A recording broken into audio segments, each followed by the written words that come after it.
Hello, pro wrestling fans. This is pro wrestler the Brian Kendrick, and you're listening to the Sunday Segue Wrestling Podcast. Hello, everyone, and welcome to the Sunday Segue Wrestling Podcast. It is Sunday. It is episode 61, and I am the man of the hour, too sweet to be sour, the one man with no Instagram, Kinny Killa. And you know I'm always kicking it with the hashtag tech guy, the Newport Knight, the gal them sugar shugs. Yo, yo, yo.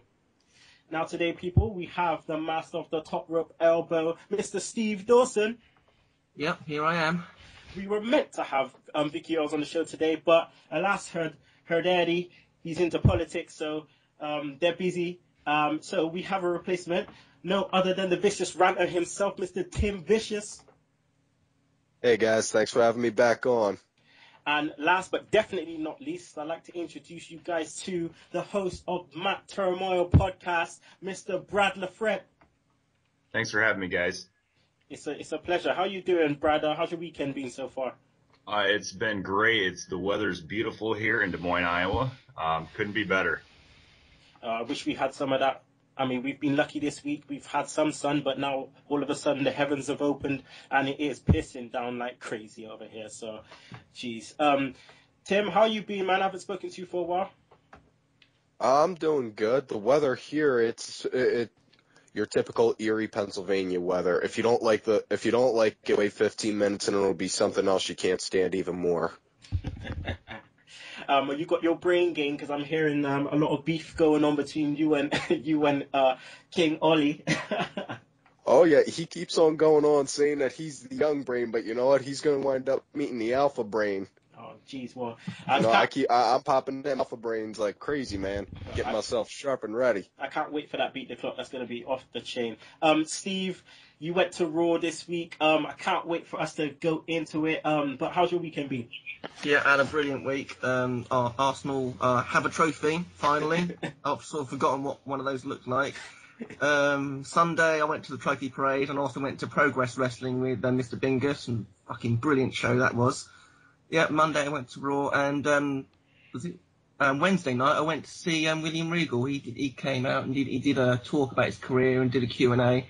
And sitting 2 rows back from me was someone in skinny jeans called Batista.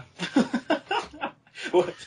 Yeah, so I spent 2 hours in the company of Batista, and he even asked a question in the Q&A, and met fans afterwards. I didn't meet him, but from what I hear, he was just a very, very nice chap, and took time out to sign with fans and take pictures and stuff. So, yeah, well done, Batista. Okay, I saw the picture of you and Regal. You looked very, very happy.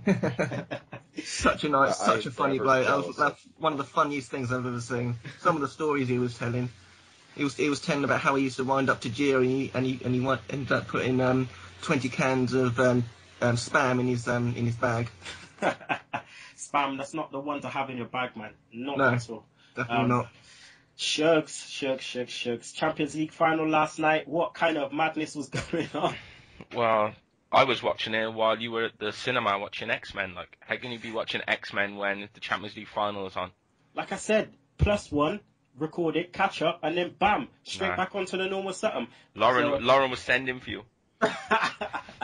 It's all She good. was like, how can he be at the cinema when the Champions League final's on? What's wrong with this guy? There's nothing wrong with me. It's date night, fella. That's what happens. Date night. We don't get many because I have a child. So when you have a chance, it's either Champions League or date night, and I'd rather be with my missus. So bam. Wow. There you go. That's love right there. Well, my missus is pregnant, bro. What am I going to do? I just step on it on her own. Enjoy date night. See you when you get back. Oh, God. All right, let's get into the show, people. As always, on Twitter, you can follow us. That's at Sunday Segue. Segue spelled SEGUE. Also, please email us at sundaysegue@gmail.com. Please like us on Facebook. Give us all your feedback about Raw, about WWE, about anything that you want to talk about, really. Just throw it on Facebook. Please subscribe to our YouTube channel. Rate us on iTunes. Download us on Podomatic, Stitcher, Mixcloud, and don't forget to download that Double Twist player. Also, the Sunday Segue Wrestling podcast app. Go to apps.appmakr.com and download that, all right? So let's go to the shout-outs. We got, again, quite a few more followers, which is great. We've hit the 700 mark now. So, again, if I miss out anyone, sorry about your damn luck. But here we go. Shout out to Flapjack. That's at Flapjack Norton. Hounds of Justice at Sorry About Your Damn Luck. That's IWF Wrestling. Total Carnage. Indie Wrestler JD Browning. Jamie Gill. Ring Sirens Magazine. Good News Garrett. Lewis the Prance. Richard Gutierrez. Who else we got? We got at Imran WWE. Spanish Announce Table. The Macho Mark. J Smart. Kylie. Eagle X. At Lee_C_love. Yeah, that's it right about now. If I missed you out, sorry, but you'll get called out next week. Shugs, you got any shout-outs? Nah, I'm blessed. You're blessed. Steve, any shout-outs? Yeah, I'll give a shout out to two of my Twitter followers who I actually met up with before Raw for a drink. Very nice lady. So shout out to Sandy and Helen. Hey, there you go. Tim, any shout-outs? I got 3 that I want to do. One to the ever so lovely Irish commodity, Vicky. Sorry you couldn't make it on there today, hon. Another one, probably one of the most educated wrestling fans I've talked to, Axel Mulligan. And also, Marie, she's on Twitter, _many of horror. Yeah, she's wrestling, Archer, and Walking Dead. You know, we'll just talk about stupid stuff like that constantly. Brad, any shout-outs? None right now. I would like to throw a shout out to my wife for putting up with me. She is just sounds like your better half. She is also pregnant. Oh, wow. Congratulations. Thank you. Shout out to Nurse Nikki. I also want to give a shout out to Max Wrestling magazine, who have been grateful, and they're going to put us. We've got a spread in next month's issue, which will be up. The issue page will be up on Twitter soon. So I want to give a shout out to at Epic One. You know who you are, Dazzy Brand. There you go. All right. So you know what happens when we have a new guest host on the show. It is Fandango impression time, and I must announce that this will be the very last time we will be doing a Fandango impression, because the next impressions will be Paul Heyman, Brock Lesnar. All right, so without further ado, I know Shugs, he's got his cards ready, so Brad, without further ado, can you please give us your best Fandango impression? Yeah, where's Layla when I need her? All right. Got to clear the throat. Fandango. Shugs. I like it. A nice, gruff Fandango. Oh, boy. Brad, can you let us know your favorite current wrestler and your favorite wrestler of all time? Favorite current wrestler. I don't know if I can call him a current wrestler anymore, but CM Punk. For many reasons. I am a mark for the original ECW, so amen, Tim. He reminds me of someone that could have been in that original promotion, just because of the way he works in the ring and his what he stands for in pro wrestling. Favorite all-time wrestler, I was never more entertained than watching The Rock, Dwayne Johnson, one of the best on the mic. Nice. And when I'm watching pro wrestling, I want to be entertained. Whether or not his promos were written by someone else or not, that's not an issue with me. He was able to deliver a message without any hitches. And yeah, The Rock, Dwayne Johnson. Nice, that's nice picks. All right, people. Well, let's get into Raw now. It was over here, good old UK. Steve was there. Bray Wyatt promo to start off Raw.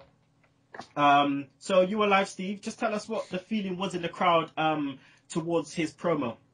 I'll tell you what, mate. This promo is one of the best things I've ever seen live at a show. I mean, you got the lights out, you got everyone on their phones with their lights, shining the lights, and God, I didn't take my eyes off that ring for the 10 minutes he was talking. It was just, he's just fantastic, and I think in the last month or so, I've been getting a bit sort of bored of his promos because they were a bit sort of samey. But this time, when he was talking about his past and he was talking about Miss Teacher Lady, I was totally drawn in. I was totally hooked. Oh, I forgot about Miss Teacher Lady. Shugs, what's your take on the promo to start off Raw?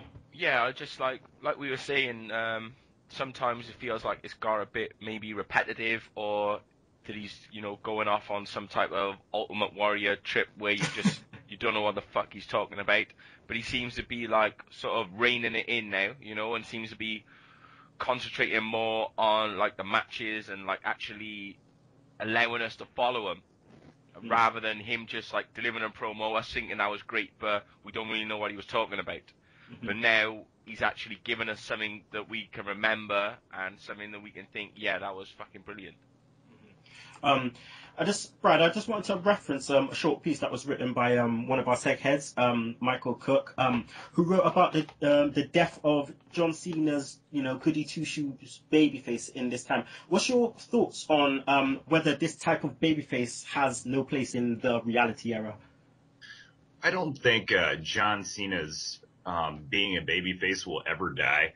I think personally the company will not allow that full-fledged change. I think there's been some in his character, but I don't think they're going to, a lot of fans want to see him change and move over and be a heel like he was when he first came through the WWE with the Thuganomics character. I don't think you'll see that full-fledged change again because it's too much money in their pockets with merchandise. So I don't think it's completely. I wouldn't necessarily say he's the babyface character is completely dead, but I see them, having some variation with it. But it's just way too much money in their pockets to completely do an overhaul and have him turn heel. Tim, at the end of the promo, we get Super Cena running from behind, take out Bray. Do you think that this was needed in the segment, or maybe should it be left out completely? At first, I thought it should have been left out, but given on how the show ended that night, and I don't want to say on what it was because I know we're going to talk about that, I thought that after I saw the ending, I thought, okay, yeah, it was needed. Okay. I mean, I've had counter things from loads of people saying that it should. Yeah, it seems like they're making this feud more counterbalanced. Like Bray gets one up on him this week, Cena gets one up on him next week, and it seems like they're trying to bounce it like that, which is good because it kind of makes the feud more interesting instead of just having it be one side being dominant. Yeah. I mean, but obviously with the whole promo side of stuff, just keep sticking that on Bray, because if you put that mic on Cena and he starts turning into something not serious, it just turns me off that whole thing. It just makes the whole feud just look so stupid, because when Bray's trying to be serious and Cena's trying to be funny, who are you catering for? We don't want to see you be funny. That's not because you're not that good at it. We don't want to see that. Let's go on to the next segment anyway, which was Cesaro versus Sheamus. Sheamus starts off with, obviously with a super heel promo on the UK fans. Just when you think that this guy can't do anything better, he just comes up with something like this, man. Yeah, I just think obviously he just loves just like playing the crowd, because everywhere they go, the crowds love him. So he's still got to be that heel. So he just loves just fucking with people, trying to get them in as if they're gonna, go along with it because they know what he's gonna say now, and then just switching it on him and doing something different, But then they love him even more. It was just amazing. This is not me lying down like your dead queen. I was like, oh, jeez. He went in there, but it's Paul Heyman. It's Paul Heyman. He knows how to generate heat. We get Cesaro and Sheamus, which is, obviously a rough up and down match, Brad. Crowd didn't seem too into it, though. What was your thoughts on the match, which Cesaro ultimately took down with a German suplex?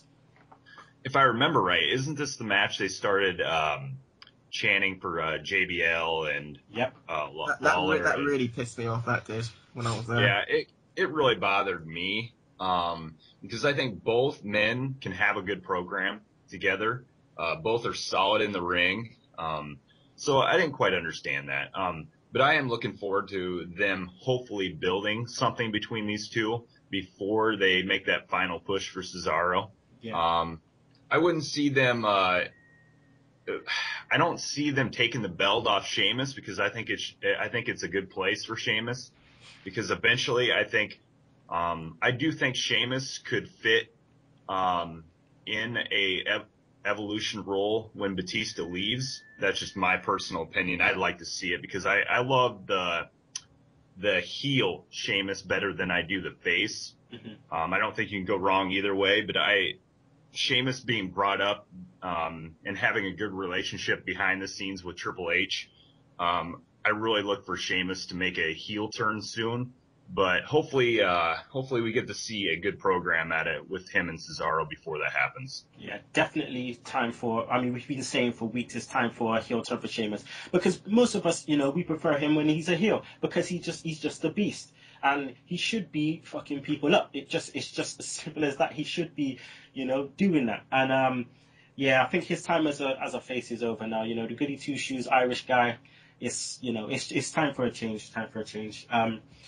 Let's go to the next segment, which was Big E versus Ryback. Tim, we get a beat the clock announced to determine the number one contender for the IC title. We instantly know that the winner of this will have to be a face because obviously Bad News Barrett is a heel, which led to us to think who will be in this whole beat the clock. We get these two big men, but it just to me it just didn't work. I felt sorry for Big E because, if you remember back at Elimination Chamber, he worked really good with Swagger. Big E can work. Big E's one of those kind of big guys that can work with dudes that are as big as Ryback or as small as like Rey Mysterio or Sin Hunico. Mm-hmm. And I just feel bad because he's got the looks, he's got the mic skills, and if you've never seen his videos on Instagram or his promos from NXT, I feel sorry for you. But he's all around. He's got everything he needs to make it in there. For some reason, they're just not giving him like the big push. They're just not giving him the push, even if it's just like to be like the king in a mid card push. Yeah, no, I definitely agree with that. I mean, Big E, he's got the look, he's got the speed, but it's just obviously what we say week in and week out is what the creative have for him, and we've said time and time again, it just looks like they're kind of missing at the moment. In this match, towards the end, Steve, Ryback goes, for a powerbomb, and then like Big E over rotates and lands on his front, and does like a belly flop. What was the live reaction to this? I got a few laughs for that one. Yeah, but I'm with Tim on this one. I spent most of this match on my phone. I didn't really care. It's a shame because Big E was hyped up as being quite a big IC champ, and they just sort of like totally lost interest in him. Yeah, they had him in the back watching TV, like. And what happened to Big E and Rusev? What's happened there? Yeah, that was last week. Was it last week or the week before? Last week. Last week, yeah. I don't know. Maybe Big E will be back with Rusev next week. Yeah. I don't know. All right. You need to get Nick Meltzer on that. Just have him work on the creative team for all the black guys in the back. Yeah, just like what he said last week. All right, well, let's go on to the next segment, which is the Fandango angle. And right now, I'm going to throw down my pen, right? And I want Shugs to play my music for a mini rant, all right? Just play my music.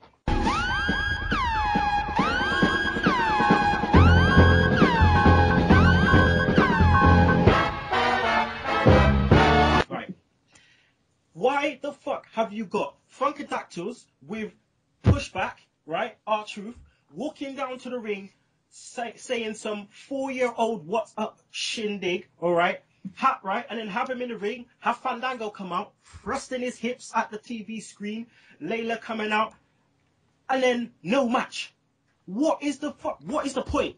If you have nothing for them, keep them off my damn TV. What is the point? You could have easily had the match, and then just have Summer Rae come down at the end. It would have done exactly the same thing. But instead, you had Naomi, Cameron, Pushback out there doing shit. Just standing there in the ring while these guys are having a little angle. So again, we have wrestlers playing a bit part in someone else's angle. come on, man. Brad, do you think that this is a good move or storyline for Fandango? I personally didn't. He was pushed, and I love what he did with Jericho. Then he got injured and fell off the face of the earth. And I think Curtis is extremely talented. Summer Rae is extremely beautiful.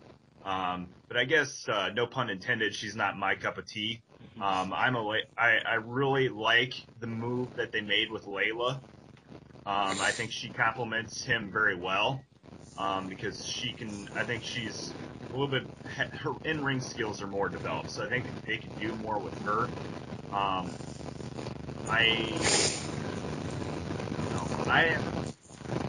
up in the air on this still.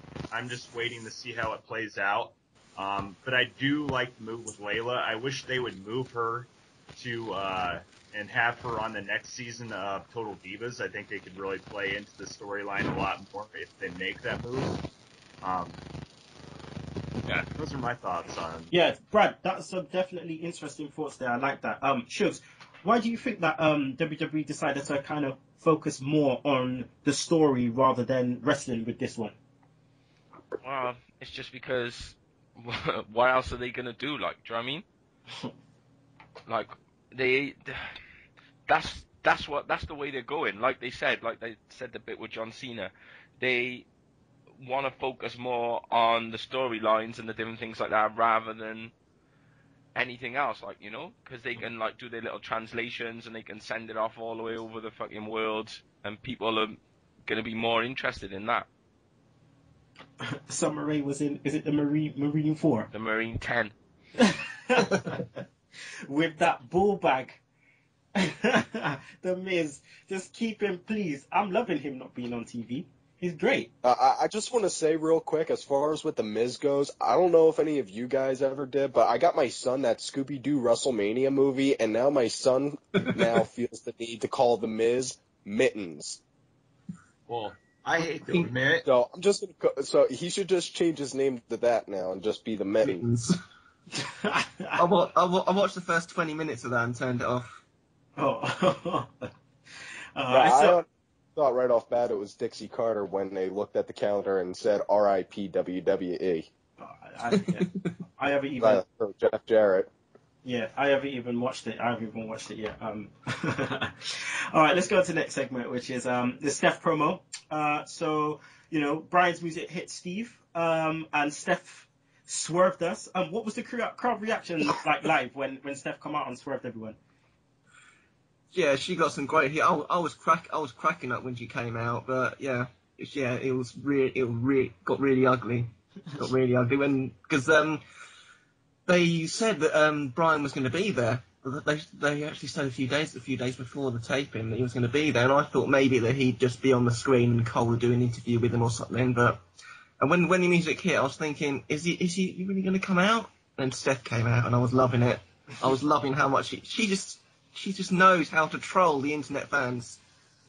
Her and Triple H have just become masters at that sort of stuff now. Yeah, that's why we just love it, man. We love it. I mean, she come out and was doing the yes chant, like the yes chant in a skirt. Like, what the hell? Yeah. Tim, you know, Steph continues to make us want to 3D her through a table, which is great. She talked about, you know, stripping, you know, Brian of the title and giving it to Bad News, and the crowd lost their shit. I mean, it looks like Brian will be out for 3 months. Should they strip him now? And how should they book his return when he does come back? Well, if he's going to be out for that long, yeah, I would think so, because Punk was only out for like a month, maybe less than, when he blew his knee out. So there wasn't any real reason to strip him of the title. But with Brian, if he's going to be out for about 2 or 3, unless you're going to put more of a focus on your lower card, then you're obviously going to have to strip him of the title. But as far as when he comes back, have him first start off with going after Kane, lose the whole angle with the misses, because honestly, I've seen better acting on the casting couch movies. But have him like he's going out gunning for Kane, like he's gonna go and rip his head off, and then after that, then say, I want my title back. I never officially really lost it. It was taken from me. Where's my title shot? You had your title shot. Where's my title shot? You had your title shot. Where's my title shot? I knew that was coming. Me and Shugs is gonna wait for a time to do that. Every time something like that comes up, it's just, where's my title shot? Oh god. All right, let's go on to the next segment, which is Rusev Putria, Rusev Machka versus Heath Slater, the Union Jacks. Union Jacks, baby. Love it. Shugs, the salt on the blackheads is over, man. Us brothers out here, they're not taking a mick no more. Well, yeah. I suppose unless you count Jinder.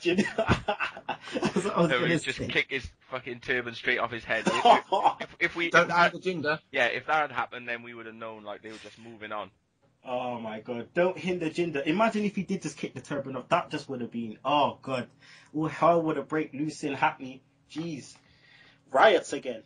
Riots. Brad, what's your take on Rusev? Hey, I love black people, but I hate niggas. My take on Rusev, first and foremost, is this him defeating Heath Slater? Is that the first opponent, non-African opponent he's beaten in a while? Yeah, because I think he's only defeated one other, and I think that was Zack Ryder. Just bringing up the elephant in the room. Let's see. I think he is talented. As Nurse Nikki says all the time, she wishes he'd find some shoes or some wrestling boots to wear in the ring. I think there's a lot of similarities between Dustin Reynolds' Goldust's first run in the WWF with Terry Reynolds. Lana reminds me a lot of Terry Reynolds and her character. There's a lot of similarities. I think without Lana, he does not get over at all. That's just my personal opinion. I think she makes the character. She's excellent on the mic, and she has one damn set of good-looking legs. Jeez, Amen. Peace. Yes. Just imagine if they booked a match with Rusev and Fandango, because you'd have Layla and Lana both at ringside at that time. Woo. Amen. Yeah. Just let that sink in for a minute. And why do I want Steve? Why do I want to do the Lana shout? I can't even do it. Manu. Because I'm gonna laugh. I can't. Oh god. Rusev. Jeez. Wear some shoes, bro. Wear some shoes. All right. Next segment was RVD versus Alberto Del Rio.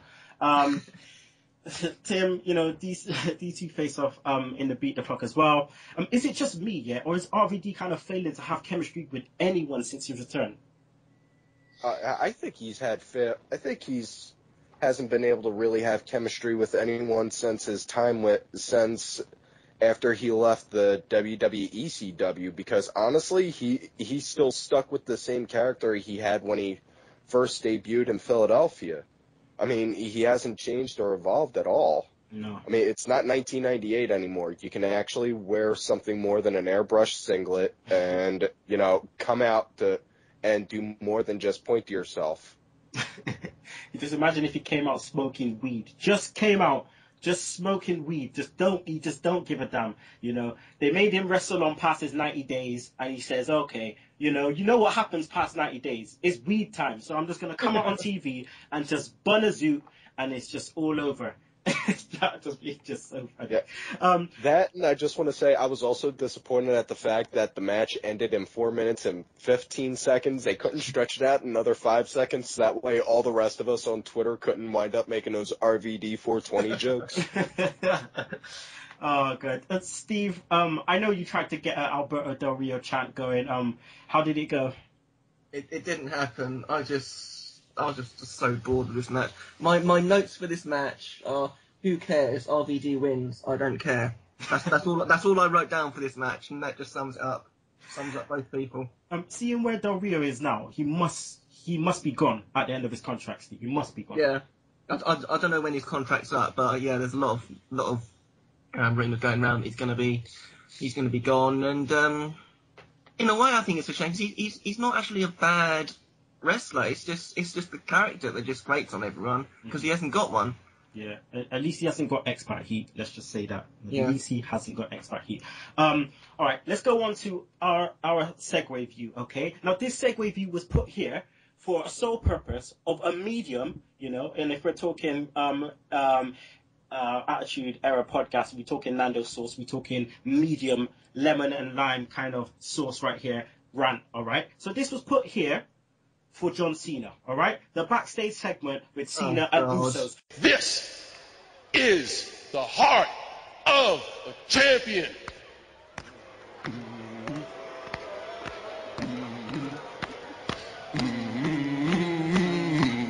Green. Gumption. Champions. Hey, also name on the man tour. When we say oos, y'all say oh. Ooh. Oh my gosh.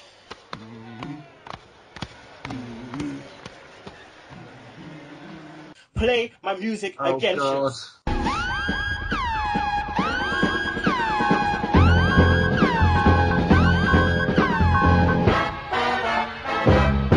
So bad. What the fuck is up with the tribal chant, bro? What is up with the What is that all about? He I don't know what he's doing. He's been watching Warriors or he's been watching something, but for some reason, The Wolf of Wall Street. that's the one. For some reason, right? This guy decided that he's gonna have the Usos join in with him. Okay, right? They got their chanting going, so we're just gonna get the Usos on with him. And I know beforehand the Usos started thinking, why is this guy roped us into this shit? We look so stupid. You're damn right. You look stupid. What is that? It looks so awkward. Renee looked like she wanted to run a mile. I know she was wishing, okay, every time I'm around, someone's ass gets kicked. I would just pray for the Wyatt to come and just kick someone's ass right now. Like, come on, man. This is 2014. We don't need those kind of... It just wasn't funny. It didn't make any sense. It's not needed. Right, let's move on. Segment 8, Rollins versus Batista. Brad, how amazing was this? Has this feud been in terms of storytelling and the build-up? It's like a gang warfare, man, out there. At first I wasn't really high on, or not, I wasn't really into the idea of bringing Evolution back, but I think they've done a great job of bringing the Shield to the forefront, and putting them over. They've done a really good job of doing that. And they've had some really solid matches. Last pay-per-view, Extreme Rules, I really enjoyed the match. I really enjoyed, Rollins' New Jack moment off the, coming down from the crowd onto the concrete. I think that was a great spot. I don't know. I've really been surprised. I didn't think it was going to pan out as well as they thought, but they've done a really good job. The Rollins-Batista match, solid. I really think Rollins is the most talented out of that group, just because some of the aerial things he can do. But all three, Ambrose, Rollins, and Reigns are super talented. Them and the Wyatts really have to carry this ball right now with especially Punk being gone and Daniel Bryan being out for 3 months. Those 6 guys really have to carry the load. Yeah, definitely, 100%. I mean, Rollins himself has just elevated himself so much up, in the last couple of months. I mean, that babyface turn that they've done for the show has just helped him so much. And I mean, I've said it before a couple of weeks ago that it's in detriment to him is the reason why their babyface run has kind of gone so well. But they're making money. The ratings don't lie. Whenever they're on, the ratings is at its highest. So, they're doing a wonderful job. What was your thoughts on the overall booking of this match from the setup, to the end where they just started fucking each other up? Well, yeah, I just think, like they're sort of trying not to do with the Cena and Bray Wyatt one, it's sort of like they're booking the Shield strong. rather than one up. You know, they're just like, it's looking like, you know, the Shield have already beat them, and then the Shield just want to deal with Evolution and get rid of them, and then they're making us think that is what's going to happen, you know?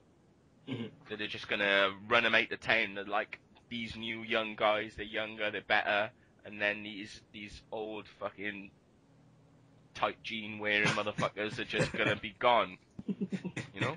Yeah. All right. Let's go on to the next segment, which is segment 9. Paige versus Alicia Fox for the first time ever. All right. Oh, wait. I want to go back. Ambrose on commentary. Oh God. It was just so good. It's just natural, you know. Yeah. He's like a natural. If you listen, this guy is just. You listen closely, you can. Fucked up. That was the most frustrating thing about being there live. I really wanted to hear what they were saying on commentary. He took JBL to the cleaners, like, you know, JBL is out there rinsing people every week, and he just got schooled. JBL didn't know what the fuck was going on. He got his fucking pants pulled down on TV, basically. Just imagine Regal and Ambrose on commentary. Oh shit. God. Just be amazing. That'll be amazing. All right. Let's go to the next segment. Segment 9. Paige versus Alicia Fox. For the first time ever, right? I'm gonna allow Steve to rant. Right? He was there. He knows what went down. Steve, do your thing.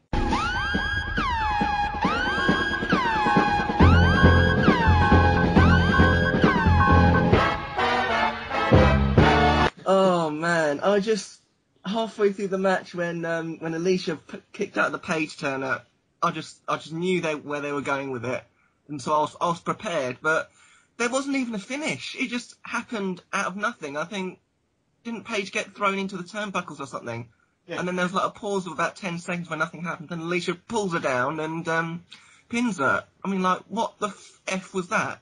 I mean, I know Vince gets pleasure out of humiliating people in their home towns and home countries. Just look at what JR has done. But, oh man, poor old Paige. Oh. Poor old Paige. So stupid. So stupid.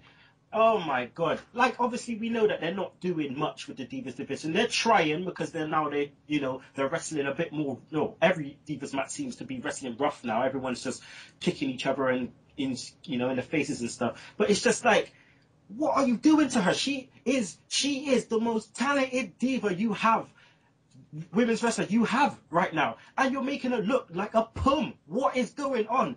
She just gets thrown into the turnbuckle, and you mean to tell me she gets pinned because of that? She gets pinned because of that. In her. Oh, you know what? I just had enough of them just throwing her to the fucking butchers, like, and getting her mauled up, like, literally. Because I wouldn't have minded so much if it was like a heel. If Alicia rolled her up and grabbed the ropes or something, I could live with that, because that's what heels are meant to do. But it was just so flat. No one saw it coming. The 3 count happened, and there was people in my section just looking around saying, "Was that it? Did she just lose her first match?" And I feel bad slagging off Alicia, because she's done really well with the last few weeks. Yeah, she has. Tim, I'm going to come to you with this one. Alicia Fox's character development, it's been good, but. What of the Divas Champ development? It's just so awkward. They made her lose. Do you think it's as simple as just Vince McMahon just likes to make people lose in their hometown? Yeah, I think that, but yeah, like you said, there's no character development. I mean, what else? They're just highlighting she's the youngest champion. She's the youngest champion. Okay, tell us something else about her. Obviously, you're not going to say who her mom is, but at least mention the fact that, highlight on how she literally grew up in the business. Her mom and dad were both wrestlers. Her mom still does, and she even runs her own promotion. Yeah. It makes no fucking sense, because you got people that you got talent, that you got something there that you can make really good talent and make a good strong character out of, like they did in NXT, but they just were like, all right, you know what? Fuck that NXT character development shit. We're just going to have you go out here. I don't know, but we're going to move on. Ziggler versus Henry. Last Beat the Clock. This Beat the Clock. It's kind of properly revealed, how thin the roster is, isn't it? Well, the roster is looking, you know, pretty shocking at the moment, considering like the WWE has the pick of all the talent out there and the best talent available. You think that like Punk left, Jericho is now there at the moment, and then Daniel Bryan goes down, so that's like maybe like 3 people, and it looks like there's nothing there, you know. So you've got the Shield in with Evolution. So that's one storyline keeping. Then you've got Cena with Bray Wyatt. So, and then there's just nothing left. There's nothing else to interest anyone, you know, because the Divas are doing nothing. Maybe Bad News Barrett is getting a bit of interest, but, you know, he's not really working with anyone at the moment. And it's just this fuck all there. Mm-hmm. Because they don't build the mid-card. There's no one who's on deck ready to step up, you know. Barrett has been back, you know, maybe 3 or 4 weeks, but no one's there waiting, you know, in the shadows, because people just get squashed every week. There definitely needs to be some kind of turnaround in that sense, definitely. Brad, did you find this match kind of awkward with the 2 baby faces? Yeah, I sat through this match begrudgingly, and I sat there and thought to myself, what is the purpose of this booking? Why, instead of a Henry, why not a Kofi Kingston? At least you're going to get a really good match with him and Ziggler. They've had great programs together, and they could go back and forth, and you're going to at least get a good match out of it. I'm sitting there also thinking, if the WWE brings in Ric Flair to be Ziggler's manager, is that going to be enough to put Ziggler over finally for good? We know Flair was brought in to mentor The Miz, and that was a bust. So is Flair going to be enough to put Ziggler over? I'm just sitting there confused, because Ziggler is talented on the mic and in the ring. What does he got to do to get past this mid-card status? I have no answer for it. I'm completely shocked that he's still in the position that he's in. I still hold out hope. Like I said on my podcast, Nurse Nikki and I were talking about potential players when it comes to WrestleMania 31. I still feel Ziggler can be a player when it comes this time next year. Just how he gets there is a creative problem. Yeah, indeed. I mean, we've been talking about this for time and time again, what the hell's happened to Ziggler. But sorry to put your light out, mate, but I just been reading some dirt sheets, and yeah, indeed, you know, Ric Flair has gone to, you know, to Vince and said that he wants to, when he comes in, he wants to be with Ziggler, and they shot him down, and they said that they want to put him back with The Miz again. Oh, God. Why? I don't understand. The ball bag has no, like, he just doesn't. Flair with the ball bag, there's no reason. First, you give him the figure 4, he fucks it up. Yeah. What else are you going to give him? Please don't give him the rhinestone jackets. Don't give him the cloak. Don't give him the robe. Don't. I swear down. Because if I see this guy wearing the robe, oh, Flair. Nah. Every time Miz does the figure 4, God kills a kitten. So please, for the love of God, think of the kittens. Steve, you know, after the match anyway, RVD comes out because he's the winner. Then he's blindsided by Barrett to an amazing reaction. This guy is just a boss. You know, he just comes out and says there is no way in the world that this Brit is going to lose to a bloody Yank. Build this guy up now. He is the next big heel. Just build him up. I loved it. His promo got such a good reaction. I mean, when RVD came out, everyone could sense that Barrett was going to smash him from behind. But when he came out, the place just exploded. I was a little bit disappointed he didn't get a match, but he got a promo, and good promo. I tried to get a Greenwich Mean Time chant going. That didn't work because he was talking about Greenwich Mean Time and how the British set the time for the world.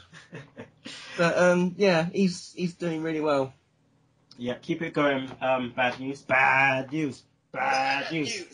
All right, next segment: Adam Rose and Jack Swagger. Man, I mean, Tim, you know, Adam Rose comes out, crowd starts singing, starts talking some shit. Look at the bunny. Bunny, do your dancing, do your dancing, Bunny. All right, and then are they now are they now not claiming that he's British because Zed comes out and says he didn't know how he sneaked into this country? I don't even know. The big thing I was more shocked on than anything was when Bunny danced, she saw part of his shirt go up, and then that's when I learned that it really wasn't JTG. That's funny. That was my big shock. I was more shocked on that part than anything. That, and I was really hoping that Zeb was going to go and take a swing and just be like, when he was saying, you know what, I'm going to handle this myself. I really wanted to see him go and try and go after Adam instead of having Swagger do that sneak shot. Yeah. Uncle Zebekiah, man. You got to love some Uncle Zebekiah. Steve, with Adam Rose, in this case, with the Adam Rose, sorry, is it the case of him, he is over, or is it his music is over? You were there. Sure. I mean, you were there. I loved it. I've been converted. I'm a Rosebud now after experiencing that segment live because the fans were just. I was there last year for the Fandangoing, and this year, singing Adam Rose's theme was at least twice more over than Fandango. But I'm not sure. I want to hope that he's going to get over, but is it going to be more than just people singing his theme song? I don't know. But I am actually on board with Adam Rose now. I am officially a Rosebud. Okay. Shucks, have you joined the Rosebuds yet? Yeah, I think so. Maybe like a rose petal. You're working your way up. Yeah, I thought this was, considering a few weeks ago he came out on Raw and it was just like crickets. I think he's done well, like to build himself up or to get a bit more because you've had people like Emma who've come out and their reaction hasn't changed. So whether it was a good thing about him being in the UK and whether that's going to help him, carry on and get more more followers behind him, more people interested. But at least he's improved from his debut. And that's what more can you ask for? Mm-hmm. All right. Well, let's go into segment 12, which was the main event: Cena versus Luke Harper.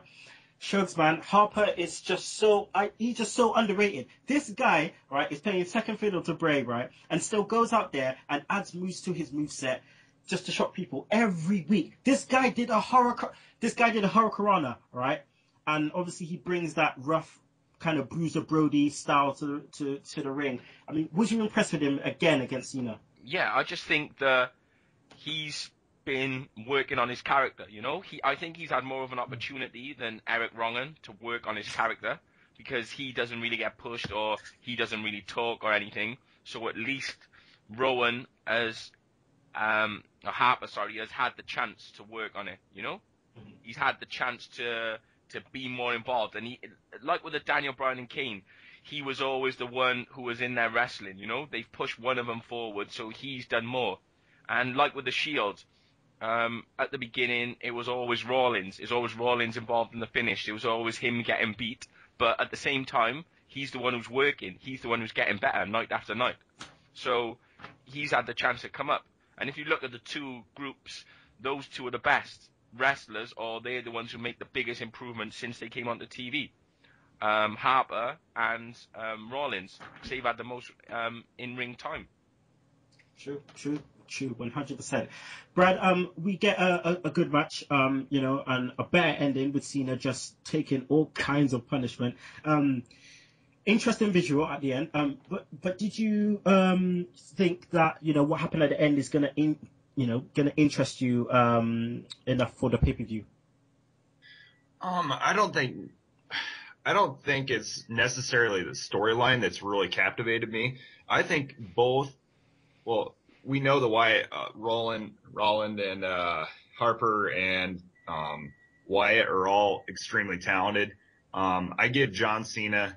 I'm an anti-John Cena person, but I do respect his the ability because of their backgrounds. The Bray Wyatt and John Cena, they're both former offensive linemen.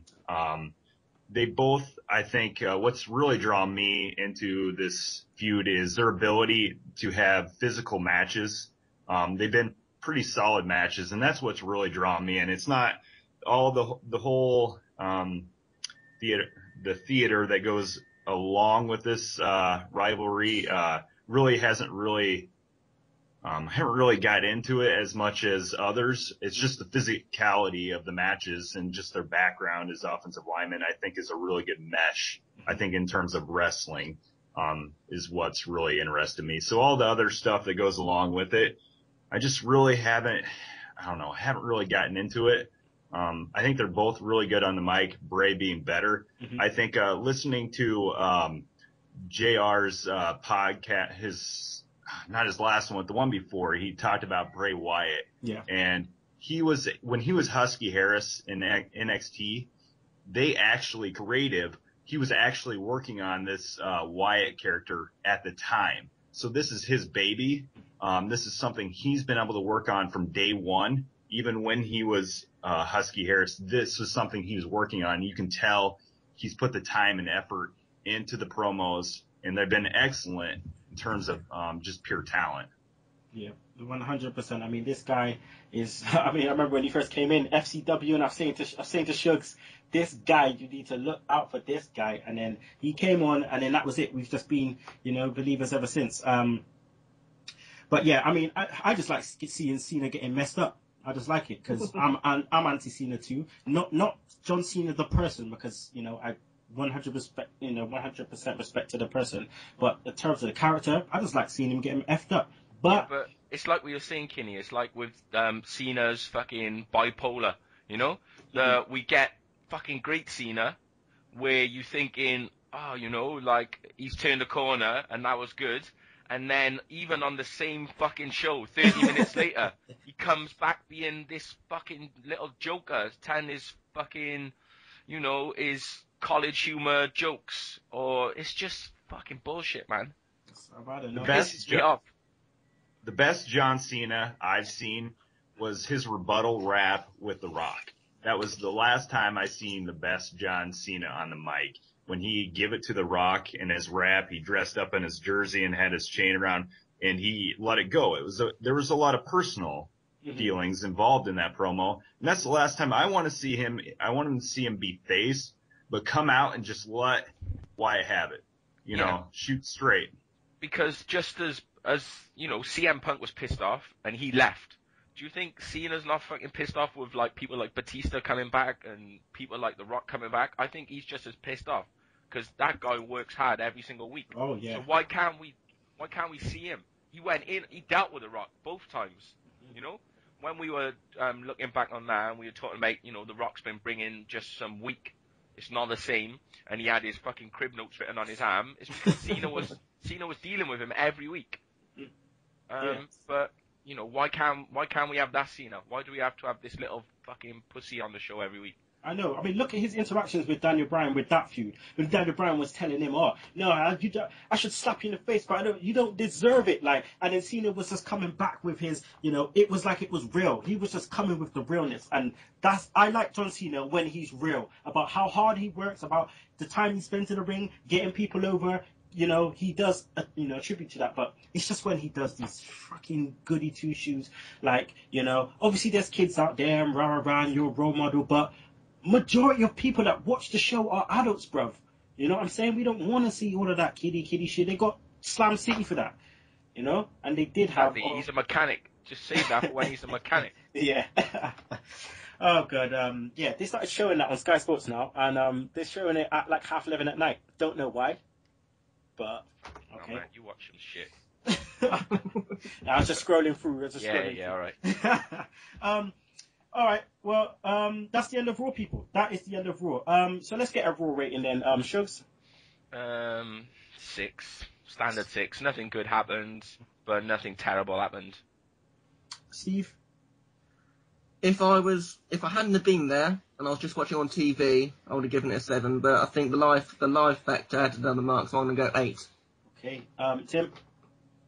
I gotta get in the middle and say at least 6.5. It was the way Wyatt and Cena were working to build up the match. It kind of really got me. So that's why I'm giving it that, especially considering I hate last man standing matches. Okay, Brad. Man, I'm going to bring the mood down. I am giving it a 5 out of 10, and my reason for that, that's how I feel about the product right now. You have your very good and your very bad.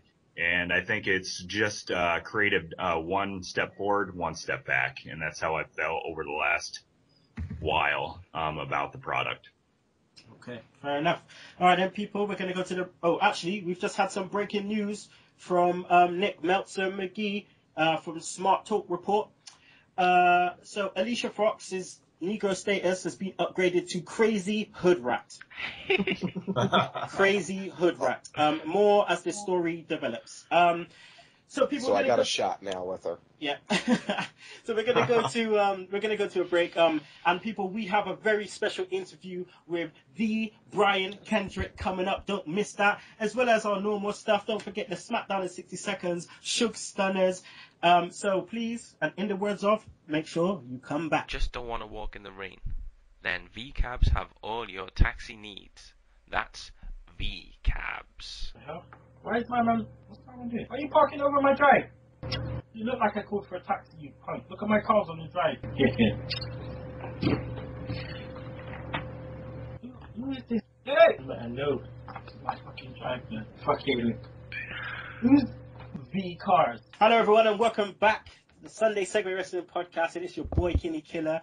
And I'm here with the gal of Sugar Shugs, Steve Dawson, the Vicious Ranter, Tim Vicious, and the host of Matt Turmoil, Brad Lafratte. Right now, we're going to go into SmackDown in 60 seconds, so roll with it, Shugs. Okay, so we get Batista versus Ziggler rematch. Ziggler wanted a no DQ, get a good match. Ziggler's on top for most of it, but then he loses following a spear, and then Batista gives him a Batista bomb after the match. Funkadactyls v Nikki Bella and Eva Marie with Summer Rae as the ref. Who gives a shit? Summer Rae refuses to count for her gal them, but then when the other ones make a pin, she does a lightning fast thing. She's turning face apparently. Fucking shit. Bo Dallas debut. I'm gonna have to go back and watch this because I'm just reading some bullshit off the internet. But Bo Dallas makes his debut and for some reason beats Sin Cara. And then starts running around saying Sin Cara could be just like him one day if he works hard. That was brilliant. Bray promo, just some more goodness from Bray. Then we get Sheamus against Alberto Del Rio in a non-title match. Heyman and Cesaro on commentary. And Cesaro hits a cheap shot to Sheamus, which causes him to lose. And then hits a neutralizer on the outside. So Sheamus defeats Alberto Del Rio by DQ. Exotic Express with Adam Rose, and they tell Vicky to be a rosebud and not a lemon, and that's about it. And then we get Bray Wyatt in the corner with the Usos with Cena in their corner, and they win. Because Bray Wyatt pushes one of them twins off the rope. I don't know fucking which one. And Cena gets in the ring, calls Bray Wyatt in, but Bray does his normal thing where he jumps down off the ring apron and walks away, and Cena's standing in the ring. Fade to black. Fade to black. All right. Watch out, people, because it's time for Sugs Stunners.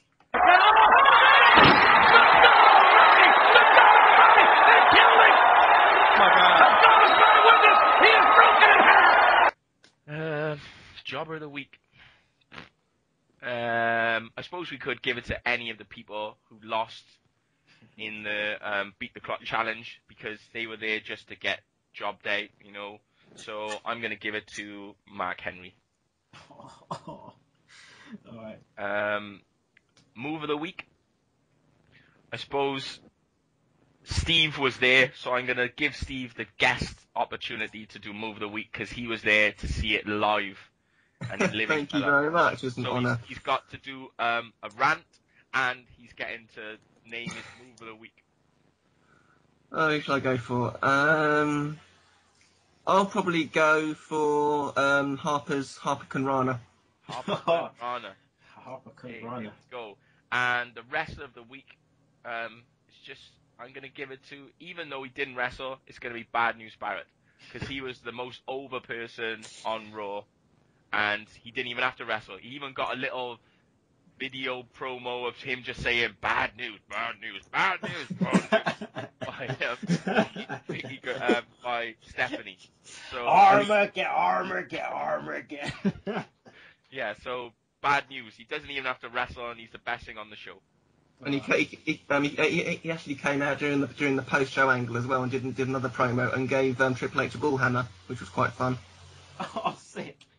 Oh, wicked. My man Bad News takes it down. All right, then, people. We're going to go to our interview right now. I sat down last night on the phone with the Brian Kendrick. Really, really good, a nice guy. Great interview. So, right about now, we're going to go with the interview with Brian Kendrick.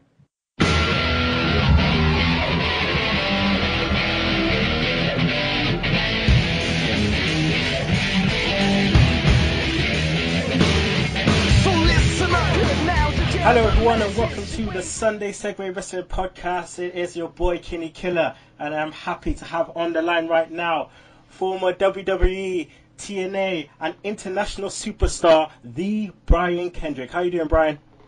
I'm doing great, Kenny. Thanks for having me. No problem. First of all, I'd like to thank you for giving us this opportunity to interview you. It's my pleasure. What's the weather like in California right now? It's in the 60s, overcast, but I can't complain about it. Well, I wish I was there, mate. I wish I was there because over here in the UK is not looking pretty right now at all. Sorry to hear that. I just want to start off by, finding out what was your very earliest wrestling memory?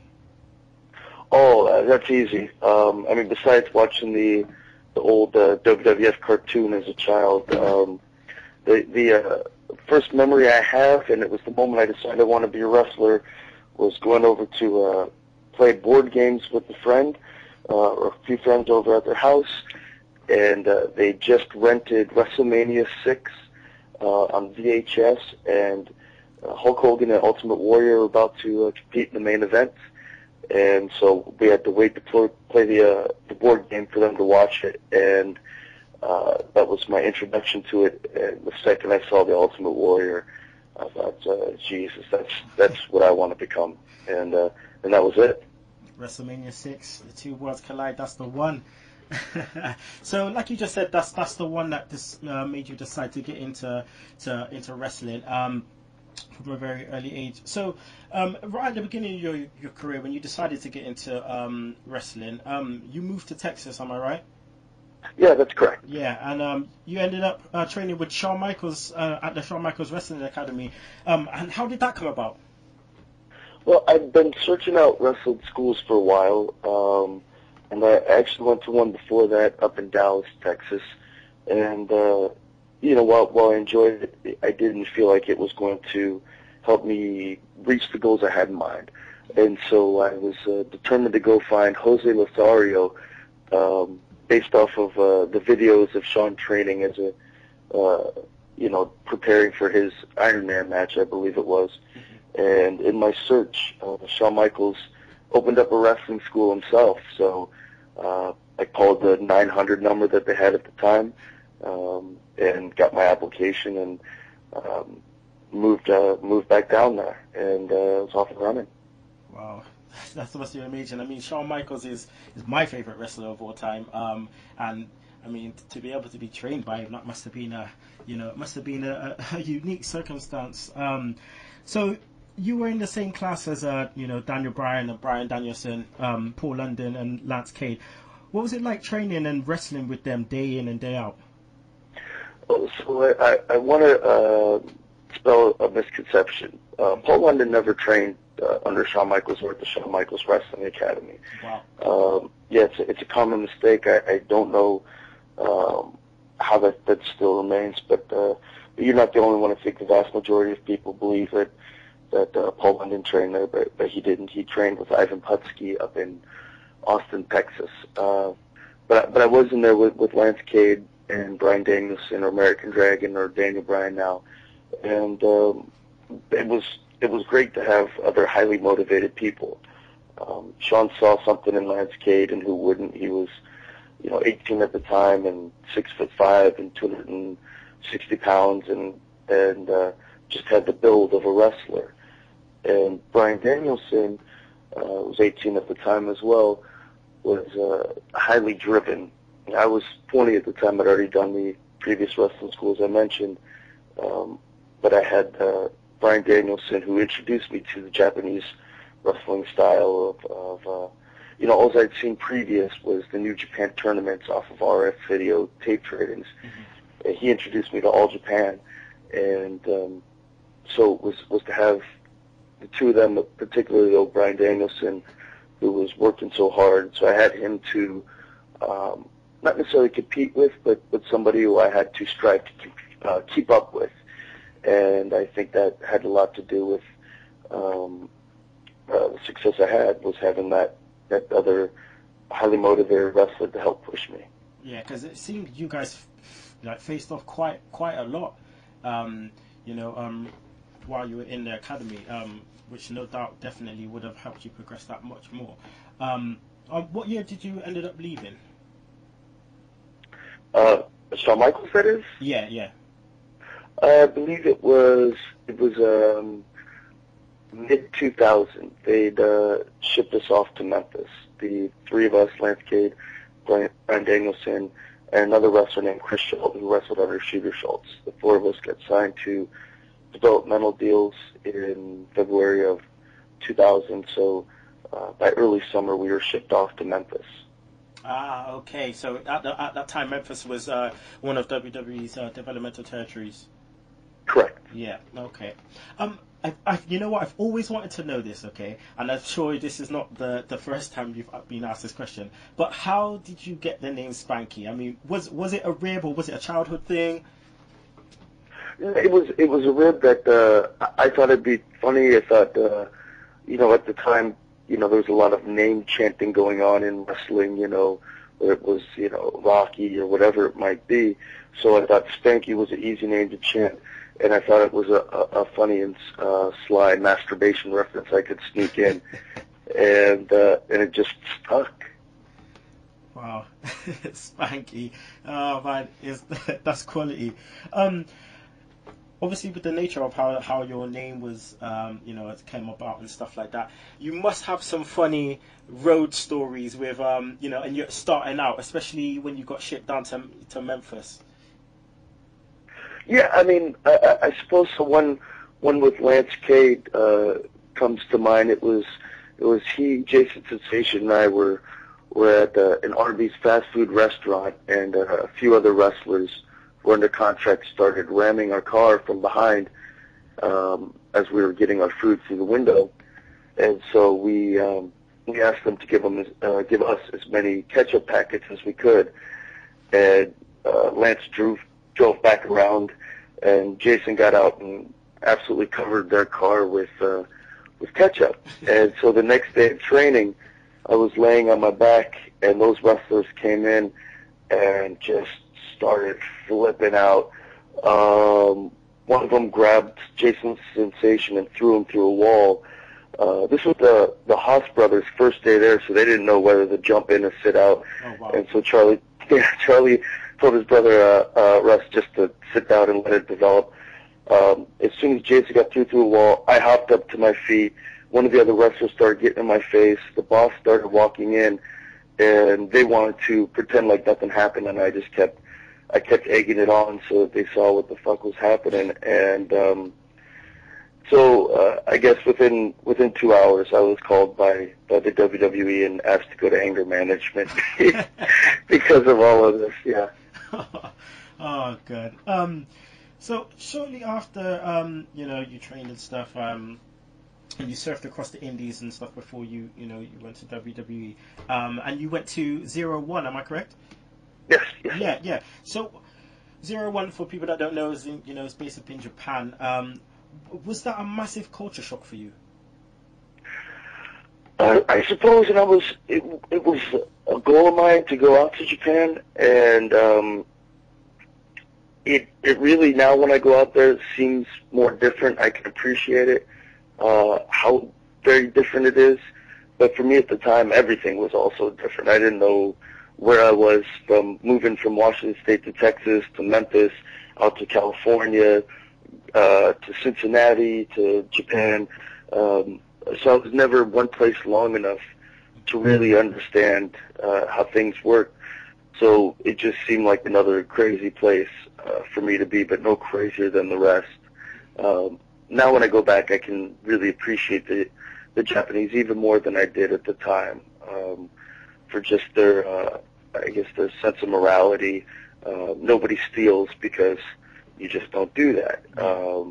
People don't litter because they kind of look at each other as a whole, and you wouldn't want to make the place any worse. You know, you want to lift the community instead of bringing it down, and I really admire that. Yeah, I mean, I get a great sense that in Japan, everything has a sense of honor. I mean, it's obviously a bit similar to behind the scenes, you know, in the locker room, where obviously you've got things like you can't do a limp handshake and stuff, you know, and stuff like that. But in Japan, was there in the locker room, was there massive do's and don'ts? Well, because the Japanese, I mean, there's no written rules, so to speak. Like, you know, they don't tell the Americans how to behave. They just kind of shrug it off as and when I say Americans, I should just say the Gaijin, foreigners in general. They just think that we're kind of stupid. So you can tell what they don't like. They don't want you being loud. You know, they want you to show respect.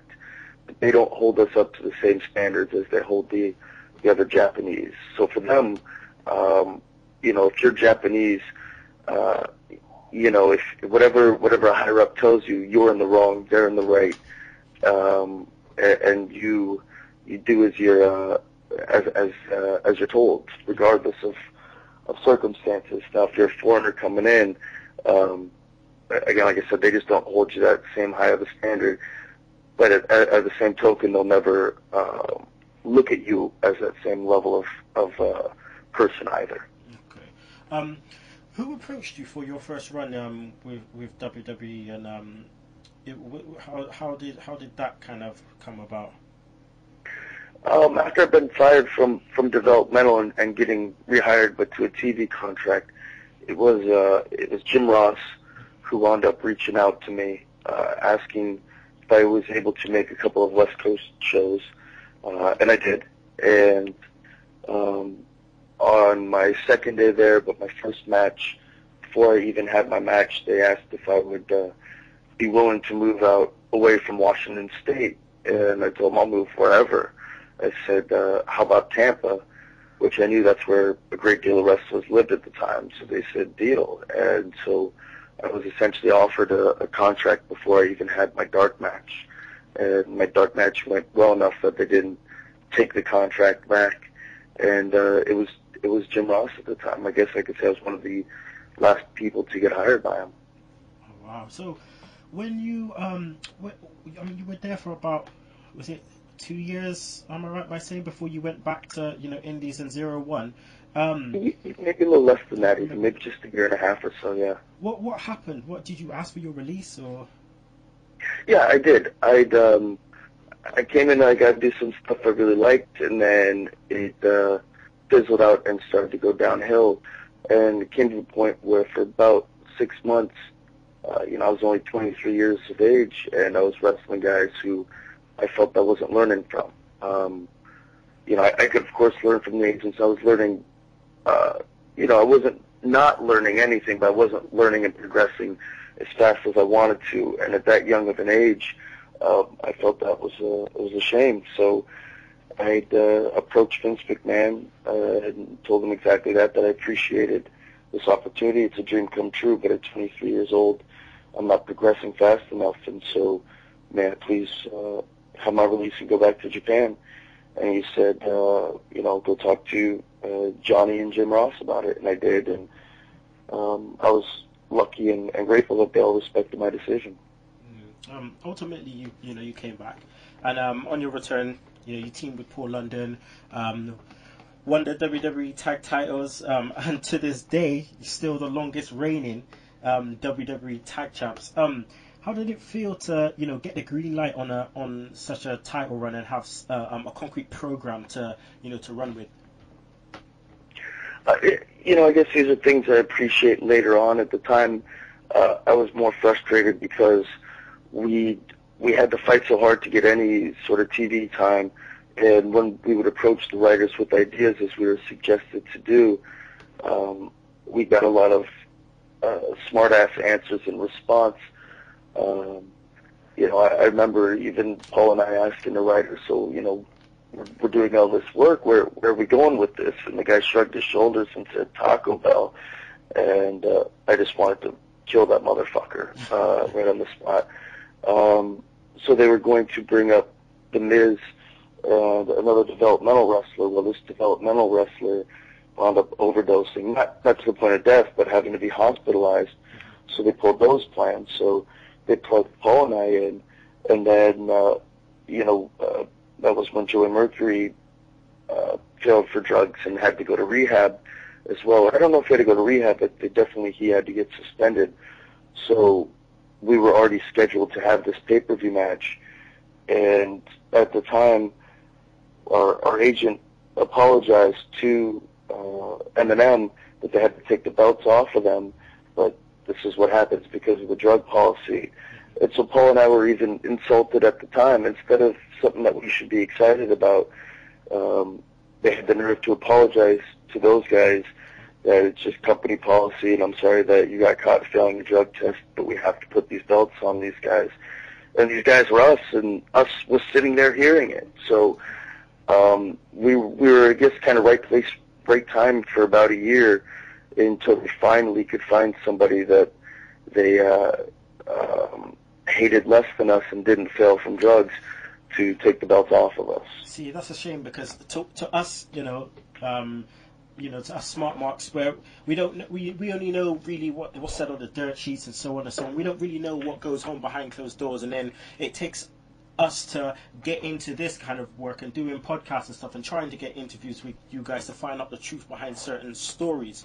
And I appreciate the fact that you've told us what has happened with that time, and because we could have gone on and just thought, you're the WWE Tag Team Champions, long and reigning, and it must have felt good, it must have felt amazing, without us knowing that something happened to someone else, so let's just throw these guys in there until someone else gets something better. You left WWE for the second time, for good this time, and went on to TNA, became the X Division champion. But before you left, you created a gimmick, the Brian Kendrick. Who came up with that? The character itself in WWE, I think that's what you referred to, the Brian Kendrick character, right? Yeah. The name was created by Vince, the V part. The rest of it was all me, and it was from, I had a dark match. They changed the finish on us twice in the ring.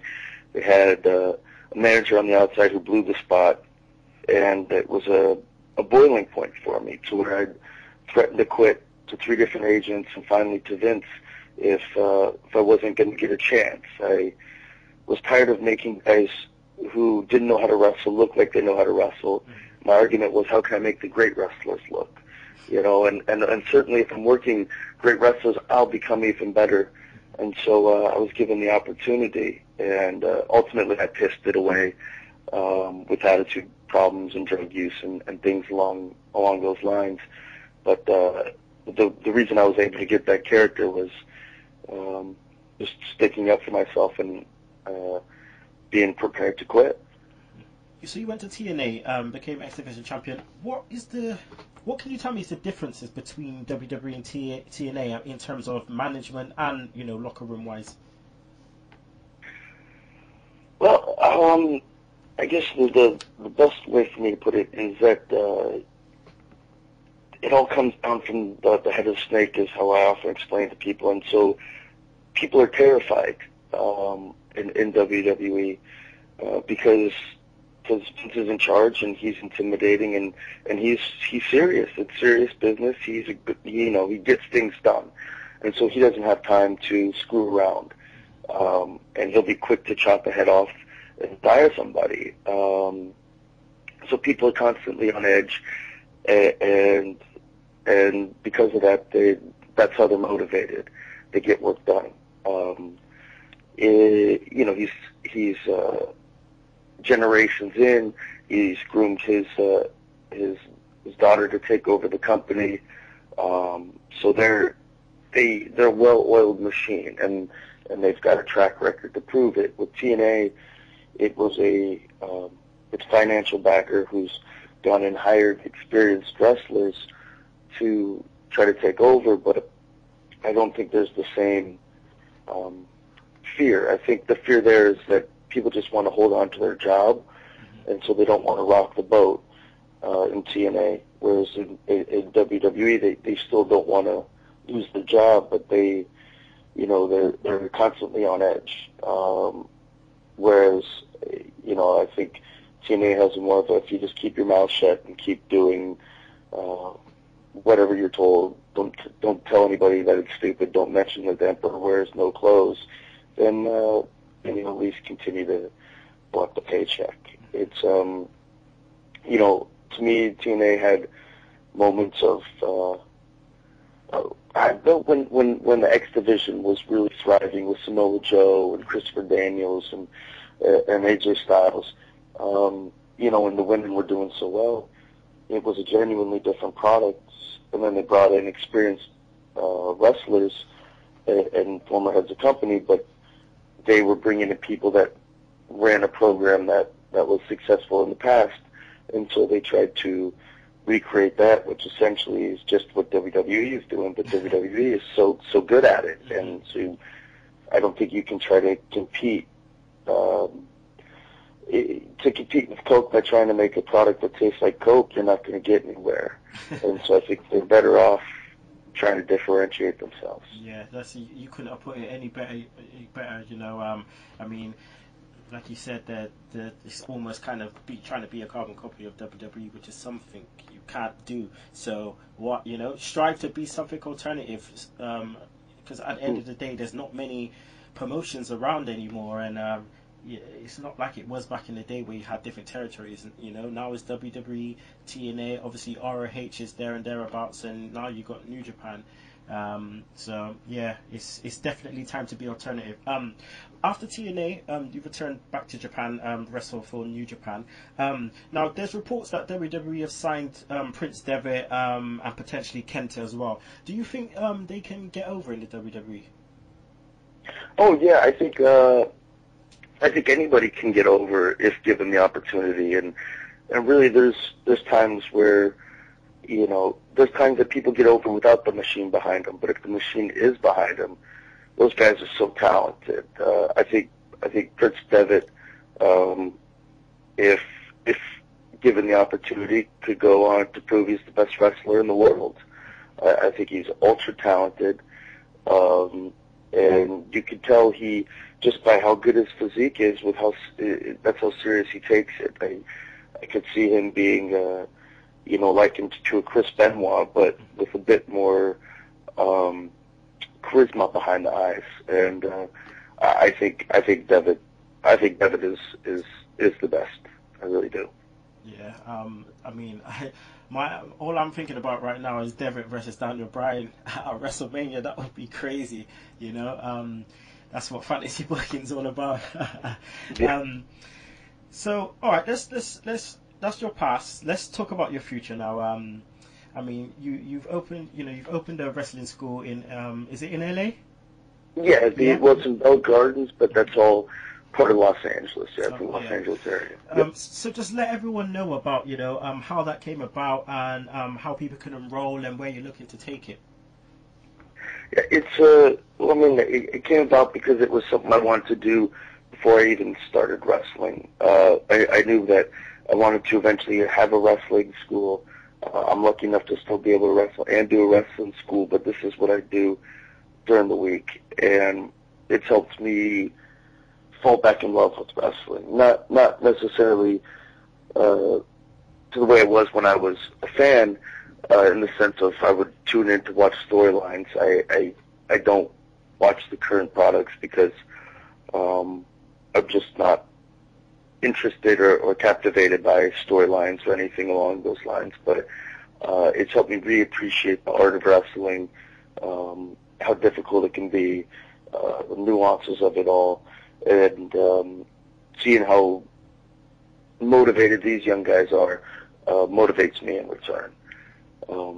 But yeah, I guess for potential students, and I've been lucky enough to have 3 come out of England so far, they can just reach me at bkschoolofpw@gmail.com if they want to get a hold of me directly, or just visit the website at briankendrick.net, and there's applications on there as well.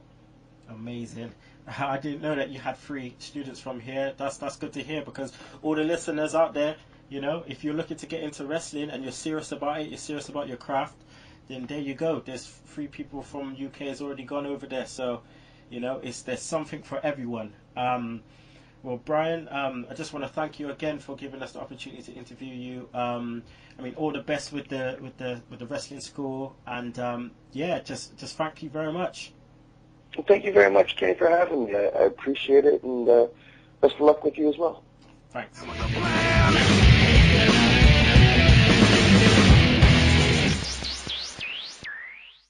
And there you go, people. Wicked interview with the Brian Kendrick. As you said, he's got a new wrestling school out there in LA. So make sure you check it out. Check him out on Twitter as well. And yeah, just thanks very much to Brian Kendrick for giving us the opportunity. It's definitely appreciated. All right, so that's the end of the show, people. That is the end of the show. Right about now, I want to give a chance to all my peoples to, you know, plug their stuff. So, Brad, it's your first time on the show, so I would like you to plug Matt Turmoil and any other things that you have going at the moment. First, thanks for having me on the show. I appreciate it. It's a great podcast. I'm a weekly follower, so thanks for having me on. Everyone out there in the pro wrestling world can follow my podcast, Matt Turmoil Podcast, on Twitter at Matt Turmoil. And our website, we use Podbean, and the website is mattturmoil.podbean.com. Okay. And that's all the resources we have through social media. Okay, well, Brad, thank you very much. I know it's early where you're at right now, so I definitely appreciate you for coming on, my friend. Well, no problem. Like The Rock said, 365, 24/7, boots to asses. There you go. Tim, again, you know, you're just stepping in the right times. We can always count on you. You know what I'm saying? So I got to thank you, my friend. Please plug your stuff. Let the people know where they can find you. Actually, I should thank you, man, for giving me a chance to get on here, you know, and spew out what I got on my brain on this. But you can look for me on Twitter, Tim Vicious. I also got a backup because I get put in Twitter jail a good bit because apparently I always say something to piss someone off. Tim_Vicious. Also, I got my show on YouTube, Vicious Rants, where I'll just go and I'll talk about Raw and pay-per-views, and I'll say what I thought was good, what I think they should do to help fix the company. And, you know, every now and then I'll talk about TNA on there, but when I do, that's more so just for comical relief. Well, you know? Yeah. Well, I think the last time I did TNA on there was like 2 years ago. That just says a lot, doesn't it? Oh, yeah. I got a couple jokes lined up for them soon. Oh, don't even get me started. And obviously we have to thank, you know, master of the top rope elbow, Mr. Steve Dawson, that was there live at Raw this week. Let the people know where they can find you. Yeah, find me on at Top Rope Elbow. There you go. Obviously, I cannot do this without the Galdem Sugar Shugs. Always a pleasure, never a chore. You got chicken today? Do you know what? Actually, I'm going out later, so I've delayed the chicken. Maybe I'm gonna have, you know, a bank holiday Monday chicken. Oh, I'm switching it up. Shit, he's not messing about. No. I don't business. Oh, good. All right. So, in the words of this week, which I think Shugs is gonna love. Shugs is gonna love. In the words of Big Boss Man, before he faces the Big Show at Armageddon '99, So, in the words of the big boss man, you know, I thought it was real funny when that big freak show fake daddy died when he went to hell. But you know what's 10 times funnier than that? Is his fake daddy dying in that big show walking around. Where? Who's my daddy? Where's my daddy? Who's my daddy? Well, that's the $1 million question. Your daddy could be any one of these stinking morons in this arena tonight. But the fact remains, after I get through kicking your ass, I will be the World Wrestling Federation champion. And I guess that makes me your daddy. And if you don't like that, you can choke on that slap nuts. Woo!